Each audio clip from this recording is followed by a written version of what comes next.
Organism and population में 2021 में NEET medical में जो क्वेश्चंस आए उनको देखते हैं। हालांकि ध्यान रखिएगा, ये जो टॉपिक दिए हुए हैं ये इस साल के सिलेबस से हट गए हैं।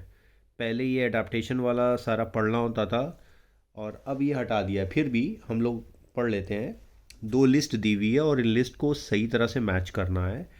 Elon rule, then physiological adaptation, behavioural adaptation, biochemical adaptation. इधर ऑप्शन दिया हुआ कंगारू रैट जो अपने जीवन में कभी पानी नहीं पीता है, desert lizard, marine fish at depth and the polar seal.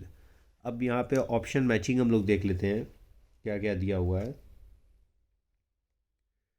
तो इसका सही आंसर जो होगा डी वाला होगा। ठीक है, पी का फोर्थ हो जाएगा, क्यू का फर्स्ट हो जाएगा, आर का सेकेंड होगा, एस का थर्ड होगा। तो ये पहला क्वेश्चन था जो 2021 में पूछा गया था। इसके बाद के क्वेश्चंस पे आते हैं अब हम लोग। इसी में नीचे दिया हुआ असर्शन और रीज़न का है, 2021 में ही पूछा गया है। क्वेश्चन क्या है, a person goes to high altitude. ये भी ध्यान रखिएगा इस साल सिलेबस में नहीं है, मतलब एनसीईआरटी में नहीं दिया हुआ है। High altitude and experiences altitude sickness with symptoms like breathing difficulty and heart palpitation. ठीक है, दोनों चीज़ ये असर्शन सही है। आगे क्या लिखा, due to low atmospheric pressure at high altitude the body does not get sufficient oxygen. ठीक है, जब आप ऊपर के एरिया पर जाते हो यानी हाई एल्टीट्यूड किसी पहाड़ में ऊपर की तरफ जाते हो तो वहाँ पे एटमॉस्फेरिक प्रेशर क्या होता है, कम होता है, जिसकी वजह से हमको जितनी ऑक्सीजन चाहिए उतनी ऑक्सीजन नहीं मिल पाती है। तो अब यहाँ पे असर्शन और रीज़न दोनों दिया हुआ है, क्या दोनों सही हैं और दोनों ही एक दूसरे का मतलब करेक्ट एक्सप्लेनेशन करते हैं। उसको हम लोग देखते हैं ऑप्शंस यहाँ पर जो राइट आंसर होगा।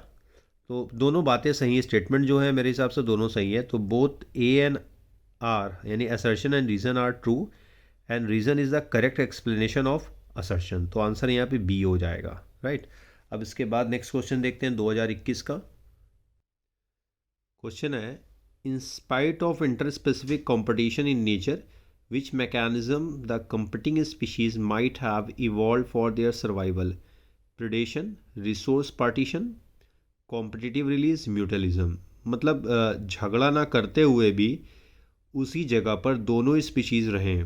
तो इसमें जो इन्फीरियर स्पीशीज़ होगी या कमज़ोर स्पीशीज़ होगी वो रिसोर्स पार्टीशन कर लेगी कि ठीक है भाई, आपका खाने का समय अगर 2 बजे दिन में है तो हम 4 बजे शाम को खाना ढूंढने निकल जाएंगे, हम डिस्टर्ब आपको नहीं करेंगे, या हम अपना बिहेवियर ही चेंज कर लेंगे, हम कुछ और खाने लगेंगे। तो इसका सही आंसर होगा रिसोर्स पार्टीशन, कि झगड़ा बिना किए हुए सरवाइव कर सकते हैं, राइट। तो 54 का ये कब का है, 2021 का ही क्वेश्चन है बेटा। नेक्स्ट क्वेश्चन पे आते हैं, एमिनलिज्म कैन बी रिप्रेजेंटेड एज।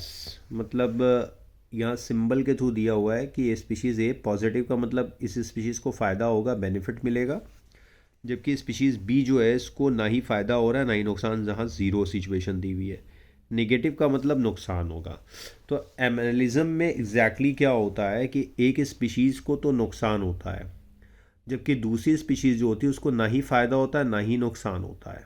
ठीक है, तो 55 का बी वाला आंसर सही होगा। तो 2021 का ये बी, पाँचवें का बी आंसर सही होगा। नेक्स्ट आते हैं क्वेश्चन नंबर 56 पे। 3 क्वेश्चन है इस साल।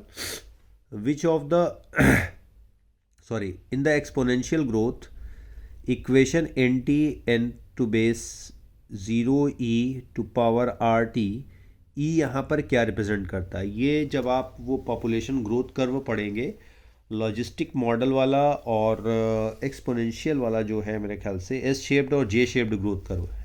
ठीक है, 2 ग्रोथ कर्व है, वहाँ पे फॉर्मूला आपको मिल जाएगा, उसको ध्यान में रखिएगा। देखिए वहीं से सवाल पूछा गया है, दिया हुआ the base of geometric logarithm, the base of number log, the base of exponential log and the base of natural logarithm. तो सही आंसर यहाँ पर डी वाला होगा, the base of natural logarithm, right.